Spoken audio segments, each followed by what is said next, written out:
Then again Telemachus, thoughtful, answered him, Stranger, since you ask me these things and inquire further, this house was once destined to be rich and blameless, so long as that man was still at home. But now the gods have willed it otherwise, devising evil things. They have made him utterly vanished beyond all other men. For I would not grieve so much for him, even if he had died. If he had been slain among his companions in the land of the Trojans, or in the arms of his friends after he had brought the war to its end, then the Achaean Greeks would at least have made a tomb for him, and thus he would even have ensured great glory for his son in time to come.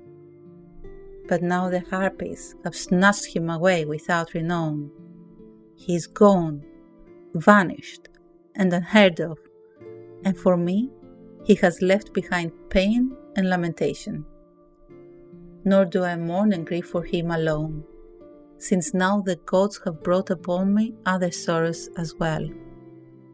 For as many as are the best among those who rule over the islands, over Dulichion and Sami, and wooded Zacynthus, and as many as hold sway over rocky Ithaca, all of them seek my mother in marriage and waste away our household. Yet she neither refuses the hateful marriage, nor she can bring it to an end. And they waste away, devouring my household. Soon indeed, they will destroy even me as well. Then, moved with pity, Pallas Athena spoke to him. Alas, truly you have long been deprived of Odysseus' return, so that you lack the one who would lay his hands upon the shameless suitors. For if now he were to come and stand at the very doors of the house, bearing helmet and shield and 2 spears, being such as I first saw him when I beheld him in our house, drinking and taking his pleasure, when he came up from Ephyra, from Elos, son of Mermerus, for Odysseus had gone there too on a swift ship, seeking a deadly poison, so that he might have it to anoint his bronze-tipped arrows. But that man would not give it to him, because he held the ever-living gods in reverence.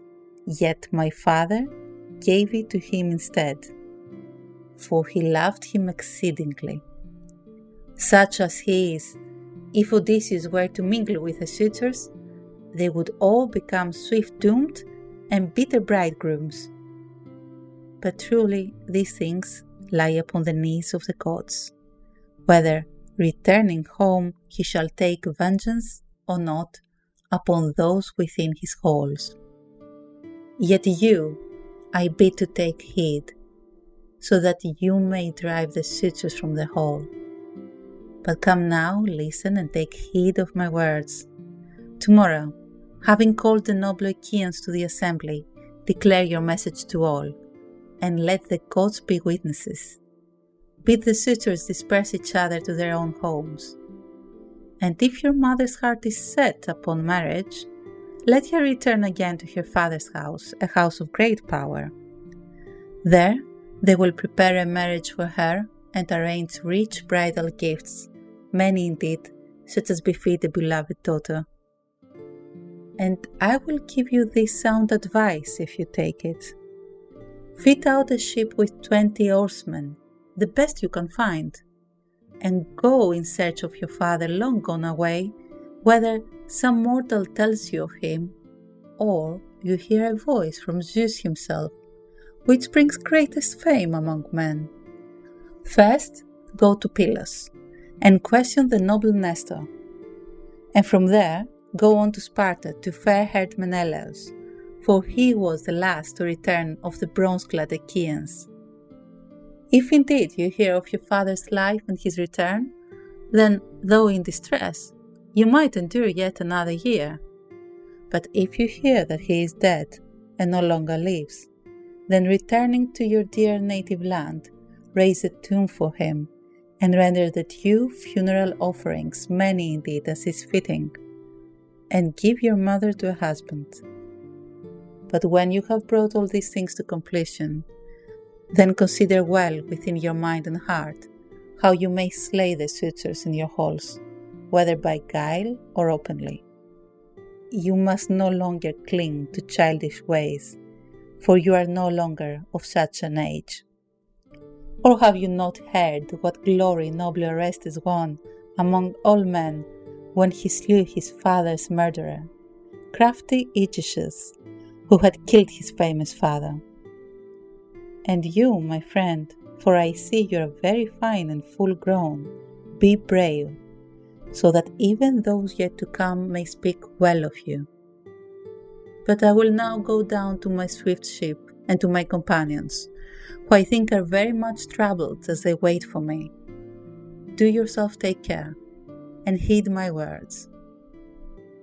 Then thoughtful Telemachus answered her, Stranger, truly you speak these things with kindly intent, as a father to his son, and I shall never forget them.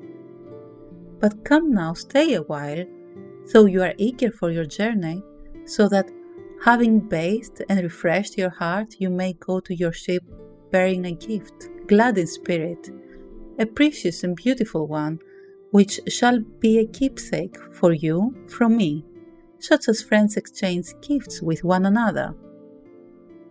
Then the bright-eyed goddess Athena answered him, Do not detain me any longer now, though I long for the journey, and whatever gift your heart urges you to give me, give it when I return again to carry home with me, choosing one that is very fine, and it shall be worthy of repayment for you. So speaking, bright-eyed Athena departed, and like a bird she flew away silently. But into his heart she put strength and courage, and reminded him of his father even more than before. And he, perceiving it in his mind, was amazed in his heart, for he thought that she was a god. And at once the godlike man went towards the suitors.